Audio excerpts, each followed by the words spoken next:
Locals swear a ghostly figure in brown glides through these halls at midnight, her hollow eyes staring, her hand brushing along the wooden banisters as though searching for something or someone that will never return. Welcome to Raynham Hall, one of England's grandest yet most haunted manors, and the stage for one of history's most chilling ghost stories, the tale of the Brown Lady. Raynham Hall stands in Norfolk, England, a sprawling countryside estate with elegant Georgian architecture, endless manicured gardens, and shadowed corners that seem to whisper secrets of the past. Built in 1735, the manor is a testament to the wealth and power of the Townsend family, a lineage steeped in politics, scandal, and heartbreak. To a visitor, the house is breathtaking, a labyrinth of grand staircases, high-ceilinged rooms, and candlelit corridors echoing with centuries of footsteps.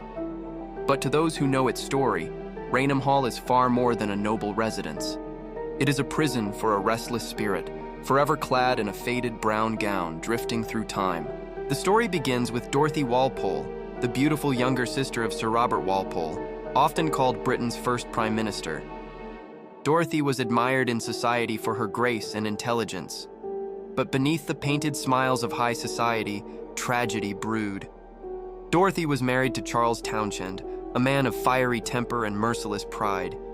Their union, far from happy, was plagued with jealousy and control. According to whispers of the time, Dorothy had once been romantically linked to another man before her marriage, perhaps even rekindling a forbidden affection afterward. When Charles discovered the rumors, the story darkens. Some accounts suggest that Dorothy was imprisoned inside Raynham Hall, confined to her rooms under the guise of protecting the family's honor. She was cut off from society, denied visitors, and left to waste away behind stone walls and heavy curtains. In 1726, Dorothy died under mysterious circumstances. The official records list smallpox, but others in Norfolk whispered of something darker, illness of the body caused by heartbreak of the soul. And when she was buried, they say her spirit never truly left the house that became her gilded cage. Not long after her death, servants began to whisper of a woman in a brown silk gown, gliding silently through the halls. Some claim they saw her descending the great staircase. Others felt her cold presence lingering in the bedchambers. The Brown Lady of Raynham Hall, as she came to be known, was not simply a trick of the light. Too many witnesses, respected guests, noble families, even military officers reported her presence. Some described her face as serene, while others swore her eyes were hollow, glowing, and filled with despair. One early account came from Colonel Loftus, a guest in the early 19th century. While staying at Raynham during Christmas festivities, Loftus saw a pale woman in brown standing outside his chamber door. When he stepped closer, she vanished into the shadows, leaving only a chill in the corridor. The colonel described her features in haunting detail: sunken eyes, hollow cheeks, and an expression both sorrowful and unnerving. The drawing he later made of her likeness would circulate among guests and cement her legend. Raynham Hall's halls have seen more than candlelit dances and political gatherings. Over centuries, its walls absorbed the whispers of scandal and the heavy silence of grief. The Townsends, despite their grandeur, lived lives marked by untimely deaths, broken marriages, and relentless rumor. Some historians suggest that the haunting of Dorothy Walpole was less about a restless ghost and more a symbol of injustice, a reminder of how women in the 18th century were often silenced, hidden away, and forgotten when their presence threatened the family name. But whether Dorothy's shade walks the halls as a ghost or as a living memory, her story has been passed down from servant to nobleman, from generation to generation, carried on the lips of locals in Norfolk taverns and country roads. Even now, Raynham Hall stands not only as a monument of English history, but as a stage for the supernatural. The legend of the Brown Lady continues to draw ghost hunters, historians, and thrill-seekers alike. By the late 1800s, Raynham Hall's reputation as one of England's most haunted houses had spread beyond Norfolk. Writers documented encounters, spiritualists debated her existence, and newspapers published chilling testimonies from guests who fled the manor in terror. Some spoke of hearing soft sobbing in the dead of night. Others swore they felt an unseen hand brush their arm as they climbed the staircase. And always, the sightings circled back to the same vision: a lady in brown, her gown antiquated, her face marked with sorrow, drifting like a memory that refuses to die. It is here, at the crossroads of history and legend, that the stage is set for the most famous ghost photograph ever taken, a picture that would stun the world in 1936 and place Raynham Hall permanently in the annals of supernatural history. But before we get there, we must walk the timeline of whispers, sightings, and terror that built the legend of the Brown Lady into one of the most enduring ghost stories in the world. So the question remains, who or what still walks these shadowed halls of Raynham Hall? A grieving wife, imprisoned and forgotten? A restless spirit trapped in sorrow? Or something darker, conjured from centuries of rumor and fear? Because this story has only just begun. The Brown Lady of Raynham Hall isn't just legend. It's a mystery layered with details, fragments of evidence, and names that echo through Norfolk's history. To uncover her truth, we must sift through testimony, artifacts, and records, each pointing toward the shadow of a woman trapped between worlds. At the core of the haunting is Dorothy Walpole, sister of Sir Robert Walpole. Surviving marriage and burial records confirm Dorothy wed Charles Townshend in 1713, after her earlier romance with Lord Charles Grey was forbidden by her family. But documents stored in the Norfolk Record Office reveal troubling inconsistencies. A surviving letter from Lady Elizabeth Mordaunt, a cousin of Dorothy's, describes Townshend as a man of suspicion and cruel temper, jealous to the point of fury. Elizabeth's words, dated 1718, include a chilling line. It is whispered he keeps poor Dorothy under watch and that she is not seen in company save his own. Was Dorothy truly a wife or a prisoner in Raynham Hall? Officially, Dorothy died of smallpox in 1726. Yet when researchers examined parish records in the early 20th century, they noted the absence of detailed burial notes, an oddity for a family of such prominence. Furthermore, a physician's note, attributed to Dr. George Crane, hints at another cause. The lady suffers not the marks of pox, but of grief, her body waning though no pustules appear. The house holds her, and in it she shall fade. This cryptic statement, recorded in his ledger, suggests Dorothy may not have died from disease at all. Did she perish from neglect, isolation, or even something more sinister? Visitors to Raynham Hall often speak of the East Wing, particularly a chamber said to have been Dorothy's confinement room. While the Townshend family denies that she was ever imprisoned, servants' tales collected in the 1890s by folklorist Henry Hartley describe the room in hushed tones. Windows barred from within. A lock replaced multiple times in the 18th century. Furniture left untouched for decades. Hartley wrote, "The maids whisper that the lady scratches still at the door, though it is sealed." By the Victorian era, several servants recorded first-hand experiences. Among them was Margaret Jeffreys, a maid in 1848, whose diary, discovered in a trunk in 1972, contained chilling entries. "She walks again by candlelight. I heard the rustle and felt the air grow bitter. Mr. Charles forbids we speak of her, yet we all know she lingers. If she comes to me once more, I shall leave this place." Margaret resigned abruptly the following year, leaving no forwarding address. Another servant, Thomas Eddington, testified to the local rector in 1864 that he saw Dorothy S. figure gliding down the staircase while carrying a single candle. Her face was white as chalk and her eyes, hollow pits that stared into me. I could not move. These accounts were dismissed as superstition at the time, but when read alongside others, a pattern emerges. The Brown Lady photograph, taken by Provand and Shira, remains the most compelling piece of evidence. But skeptics quickly challenged its authenticity, accusing the photographers of fakery. In 1952, photographic experts examined the original glass plate negative, preserved by Country Life magazine. Their analysis revealed no evidence of tampering. The double exposure theory, commonly cited by critics, was deemed highly unlikely due to the clarity of the figure and the absence of overlap marks. Even modern digital scans confirm the image contains light distortions consistent with a three-dimensional presence descending the staircase, not a painting, overlay, or reflection. If Dorothy's spirit lingers, the question is why? And to answer that, we must look at the people in her life. Charles Townshend, the jealous husband.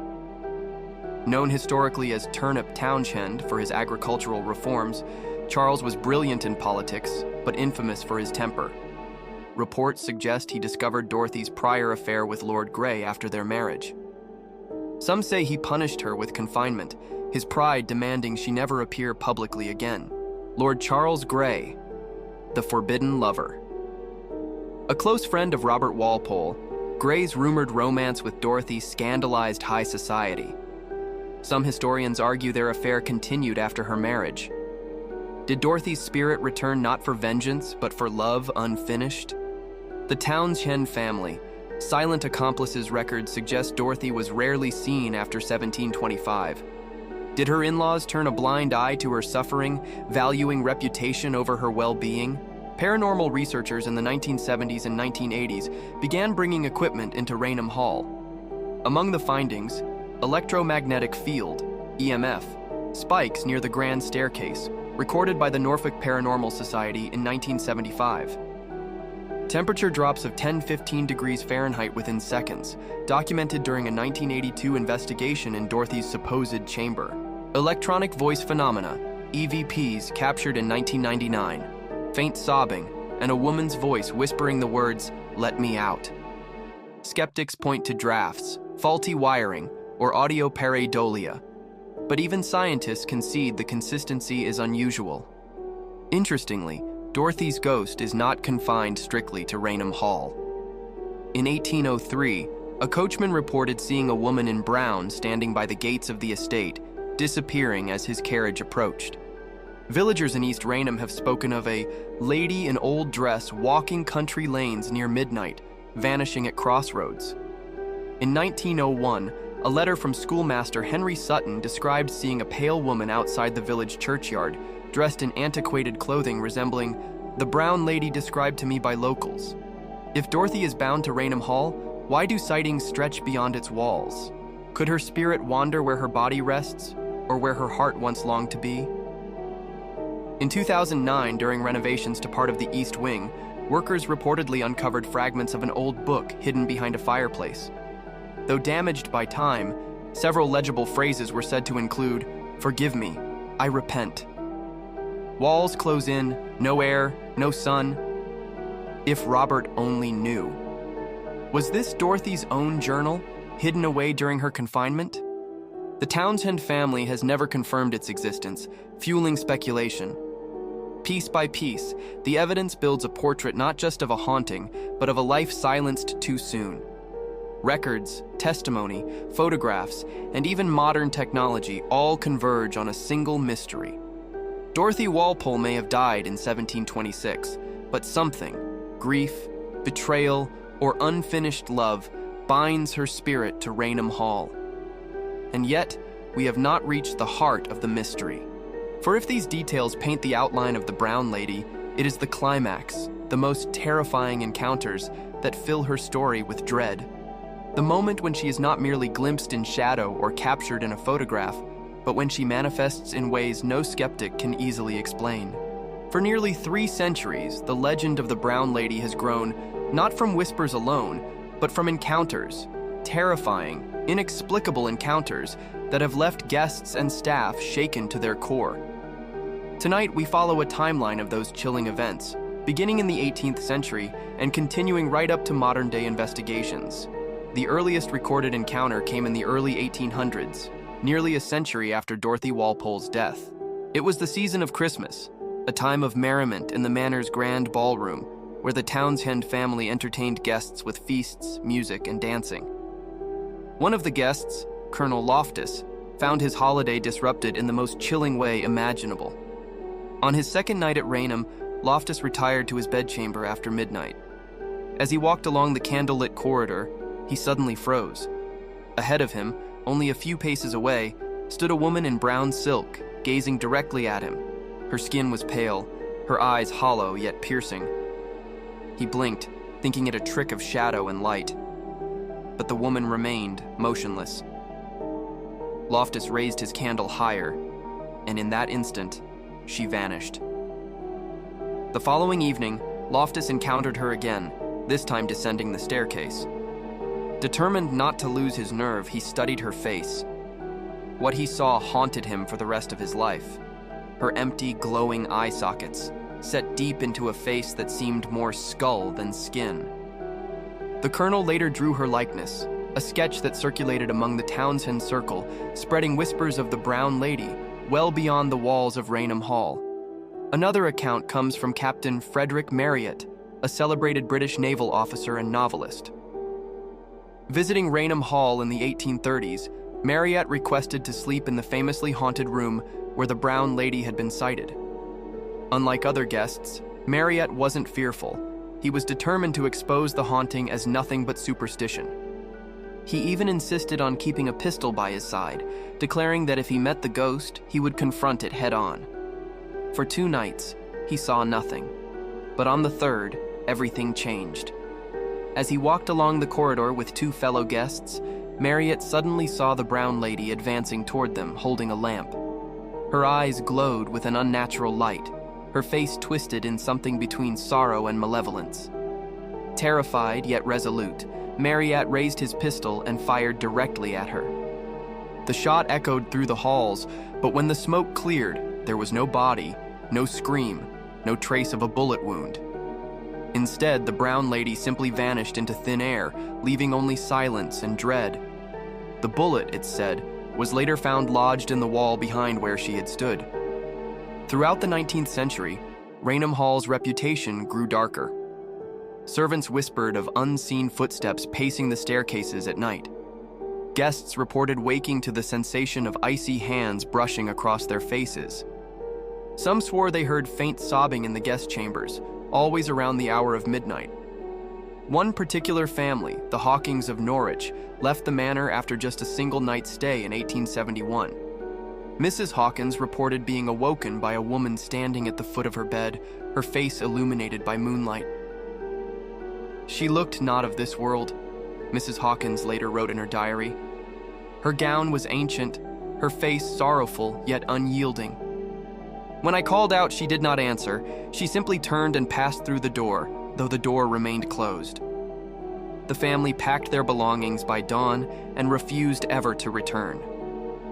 Over the next decades, the sightings followed a chillingly consistent pattern. Late 1700s, 1800s. Servants whisper of a woman in brown gliding silently through the halls, especially on the grand staircase. 1830s.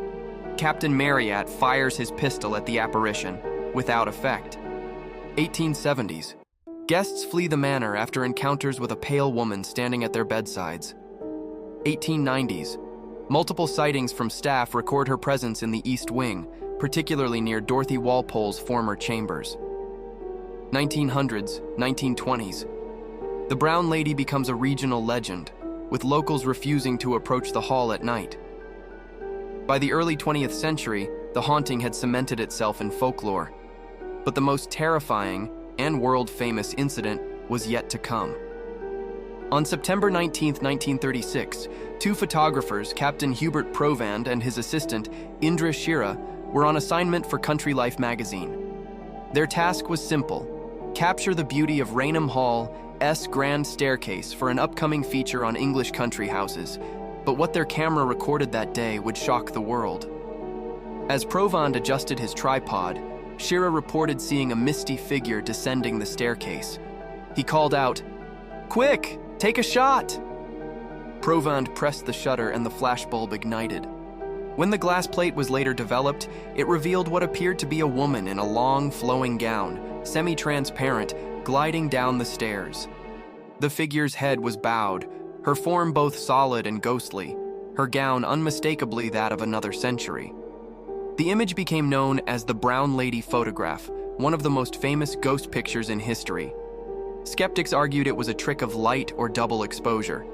Believers saw it as undeniable proof that Dorothy Walpole's spirit walked the halls of Raynham Hall. To this day, the photograph remains one of the most debated pieces of paranormal evidence ever captured. In the decades after the photograph, Raynham Hall's haunting only deepened. Servants hired after the 1930s often refused to work nights. Some left without notice after reporting unexplained knocks at their doors, shadows moving along walls, or the sound of skirts rustling behind them when no one was there. One groundskeeper, Albert Finley, recalled in 1952 that while locking up one night, he saw a woman standing in the upstairs window. Thinking it was Lady Townshend, he waved, but she did not move. As he approached the manor, the figure simply disappeared, leaving the curtain swaying though the window was firmly shut. Even visiting clergy, men of faith and reason, reported disturbances. In 1963, Reverend Thomas Gillingham was invited to bless the house. During his prayer, he claimed to hear the sound of sobbing, loud, anguished, and unmistakably female. His words faltered, and before he could finish the blessing, a chill swept through the chapel room so intense that every candle was extinguished at once. The Reverend left Raynham Hall pale and shaken, admitting quietly to his diary, "If ever I doubted the persistence of spirits, I do not now." What makes the Brown Lady so compelling is the sheer consistency of reports across centuries. The descriptions rarely change. A woman in brown silk, pale, sorrowful, sometimes malevolent, often sighted on the staircase or near bedchambers. Skeptics argue the power of suggestion plays a role, that once someone hears the legend, their mind invents the vision in shadow and candlelight. Others claim it is nothing more than drafts, tricks of moonlight, or even chemical reflections from old glass windows. Yet time and again, new witnesses emerge, unconnected to the old tales, describing the same figure with eerie precision. And so the suspense builds. For nearly 300 years, the Brown Lady of Raynham Hall has lingered, not fading with time, but growing stronger with each retelling, each encounter, each unexplained photograph. What is she searching for? What binds her to these halls? And most haunting of all, what happens to those who come too close? This is no ordinary ghost story. This is a chain of encounters stretching across generations, eyewitnesses who swear by what they saw, evidence captured on film, and mysteries that no skeptic has fully explained. But as we dive deeper, we uncover not just a ghost, but clues, records, and secrets that bring us closer to the heart of the Brown Lady's torment. For centuries, she was glimpsed only briefly, in candlelight, in whispers, in dreams. But there are moments when the Brown Lady does not merely pass by like a drifting shadow. She emerges in full force, a chilling presence that shakes even the most skeptical to their core. In the autumn of 1961, Raynham Hall was undergoing minor restoration. Workers from London stayed in the house overnight, housed in the East Wing. Among them was James O'Connell, a foreman known for his rational, no-nonsense outlook. At around 2:15 a.m., James awoke to the sound of footsteps on the grand staircase, measured, deliberate, but unnaturally heavy for such an hour. Thinking a colleague was wandering, he left his bed and stepped into the corridor. There, at the top of the staircase, he saw her. Unlike the misty form captured in the 1936 photograph, James described her as nearly solid, a woman in a faded brown gown that shimmered faintly in the moonlight streaming through the tall windows. Her face, pale and sorrowful, turned toward him slowly. As she began descending, the air grew frigid. James's breath fogged in front of him, though the hall was warmed by coal fires earlier that night. She reached the middle landing, paused, and then continued downward straight into the wall, vanishing without a sound. James fled the estate the next morning, refusing ever to return. In 1972, paranormal researcher Dr. Lionel Sykes brought a team to Raynham Hall to replicate the conditions of the 1936 photograph.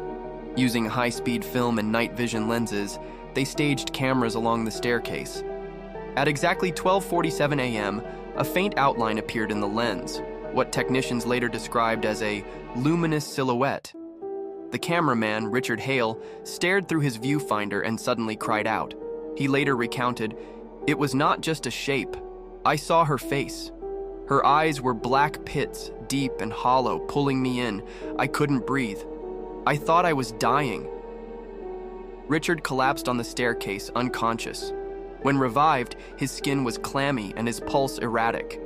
The image captured that night showed only a faint streak of light, but his terror was genuine.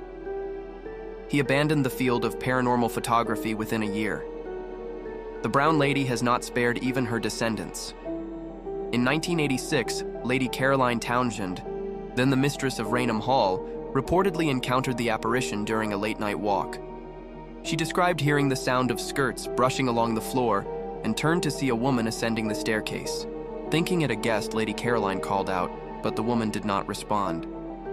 As the figure drew closer, Caroline realized with horror that the woman's face was expressionless, her eyes hollow, her mouth slightly open as though about to speak. Caroline froze. The figure reached the landing and stopped directly in front of her. Then, without a word, it faded into nothing. Shaken, Caroline later admitted in a rare interview, "It was not imagination. I know what I saw, and it was Dorothy." This encounter, coming from the Townshend family itself, sent ripples through the paranormal community. If even the bloodline acknowledged the haunting, what doubts remained? Perhaps the most chilling reports come not from hardened skeptics or aristocrats, but from children. In the summer of 1994, two visiting cousins, Emily, age 9, and Thomas, age 11, were playing hide-and-seek in Raynham Hall while their parents attended a garden gathering. Emily later told her mother that while hiding in a wardrobe, she heard soft humming, a woman's voice singing an old tune she did not recognize. When she peeked through the crack of the wardrobe door, she saw a lady in a brown dress standing in the corner of the room. The woman raised a finger to her lips in a gesture of silence. Emily screamed and bolted, Thomas following her. Both children refused to re-enter the manor for the remainder of their visit. When questioned separately, each described the same figure: brown gown, pale face, hollow eyes. By the early 2000s, Raynham Hall became a subject of renewed paranormal investigation. Teams equipped with thermal cameras and digital recorders attempted to capture Dorothy's presence. One notable session in 2007 recorded a thermal anomaly, a human-shaped figure at the base of the staircase, cold rather than warm, visible for nearly 20 seconds before fading. Simultaneously, recorders picked up a faint but distinct whisper, "Robert." Experts debated whether the name was a reference to Dorothy's brother, Sir Robert Walpole. Was the brown lady calling to him across centuries, seeking the protection she never received in life? In 2015, a documentary crew filming a special on haunted estates captured what may be the most dramatic encounter since 1936. As the camera crew prepared a wide shot of the grand staircase, one cameraman swore he saw movement in his peripheral vision. Reviewing the footage later, they discovered a shadowy figure gliding down the stairs, semi-transparent, cloaked in brown. But the most disturbing part came at the end of the clip. As the figure reached the bottom step, it walked directly into the wall, the very wall that once separated the staircase from Dorothy's supposed chamber. Architectural historians later confirmed that behind that wall lay what had been Dorothy's private quarters, sealed off during 19th century renovations. Every ghost story has a twist, and for the brown lady, it comes from a startling discovery in 2019. Researchers examining Raynham Hall's archives found correspondence between Charles Townshend and his steward, dated late 1725. In one letter, Townshend writes cryptically, "The matter with D is resolved. She shall not trouble us again, nor bring shame to this house." But in a second letter penned weeks later, he writes, "Still she cries in the night. I am not rid of her." Was this the anguished confession of a man haunted by guilt? Or was Charles himself claiming to hear Dorothy's spirit even before her official death was recorded? If true, Dorothy's torment may have begun while she was still alive, her cries echoing through the house long before her body was laid to rest. The most terrifying encounter to date occurred during a 2021 livestream investigation. A team of ghost hunters set up multiple cameras throughout Raynham Hall, broadcasting to thousands online. At approximately 3:12 a.m., viewers watching the feed from the grand staircase erupted in panic. On camera, a full-bodied apparition, a woman in brown, descended the stairs in silence. Her head bowed, her gown flowing unnaturally as if underwater. Midway down, she raised her head, Her eyes glowed white, and she looked directly into the camera. Then, with a sudden flicker of static, the feed cut out. When restored minutes later, the staircase was empty. But those who watched live swore they had seen her face clearer than any photograph before. And in the archived footage, corrupted as it was, a faint outline remains. These are not whispers in the dark. These are moments when the brown lady revealed herself fully, on staircases and chambers to families, children, even her own bloodline. And each time she left behind not just fear, but questions. Why does she remain? What holds her here? And is her torment truly eternal? For nearly 3 centuries, the Brown Lady of Raynham Hall has lingered in the imagination of England and beyond. From whispered tales in candlelit rooms to world-famous photographs, from diaries of terrified servants to modern-day live streams, her presence refuses to fade. But what is she? A spirit bound by grief? A memory etched into the very walls of Raynham Hall? Or something far stranger? Let's look back. Dorothy Walpole, sister of Sir Robert Walpole, married into the Townshend family in 1713. Rumors of betrayal and imprisonment followed, with whispers that she was locked away inside the manor. Officially, Dorothy died of smallpox in 1726, but inconsistencies in records and chilling letters suggest neglect, confinement, or worse. Since her death, the Brown Lady has appeared again and again, to soldiers, guests, servants, aristocrats, children, and even cameras. The 1936 photograph became one of the most famous ghost images ever captured, and subsequent encounters, from faint whispers to full-bodied apparitions, have kept her legend alive. Raynham Hall is not just bricks and mortar. It is a stage for a story that has spanned generations. The trapped soul theory. Believers argue Dorothy's spirit remains bound to Raynham Hall because of betrayal. A woman denied freedom in life now walks endlessly in death. Her hollow eyes, they say, are not malicious but sorrowful, a window into her suffering. The replay phenomenon paranormal researchers propose the Brown Lady is not a conscious ghost, but a residual haunting. A moment of trauma replaying itself like a recording, imprinted on the manor's walls. The sound of skirts rustling, the sobbing, the silent descent down the staircase, all echoes of the past, not a thinking spirit. The psychological theory. Skeptics argue that centuries of stories prime visitors to see what they expect. Candlelight, drafts, shadows, all combine with a suggestible mind to conjure visions of Dorothy. The 1936 photo, they insist, is a trick of light or a smudged lens. The malevolent spirit theory. A darker view suggests the Brown Lady is no gentle ghost, but a parasitic force, something that feeds on fear, taking the shape of Dorothy to terrify. The hollow eyes, the icy touch, the collapse of cameramen are signs not of grief but of predation. Dr. Ellen Mortimer, historian of British folklore, believes the Brown Lady reflects social injustices of her era. Dorothy's ghost is a metaphor. A woman silenced, imprisoned, forgotten. Her story haunts because it represents countless others whose voices were erased. Professor Alan Trent, parapsychologist, disagrees. Residual hauntings don't whisper names.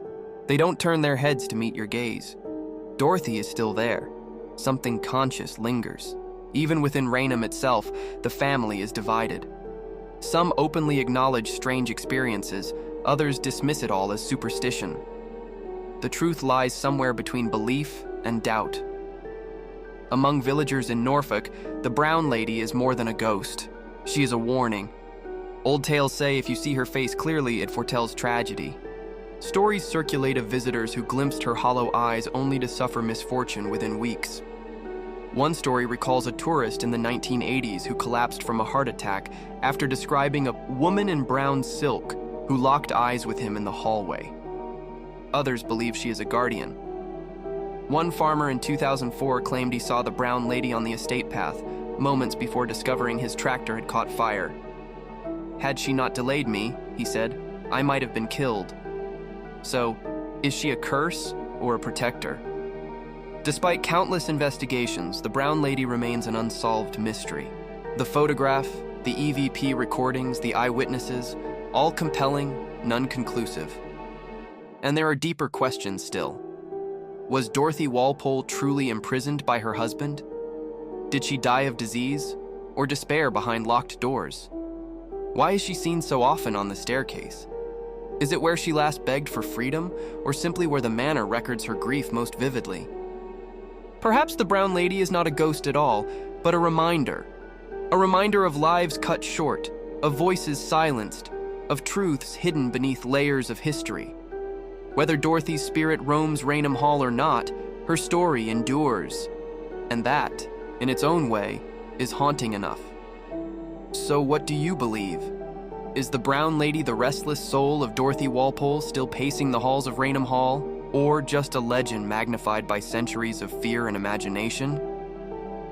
Would you dare to spend a night in Raynham Hall's haunted guest room, knowing the Brown Lady might appear at your bedside?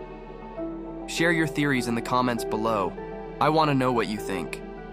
And if you enjoyed unraveling this mystery, don't forget to like this video, subscribe for more stories of history's greatest hauntings, and ring the bell so you don't miss the next chilling tale.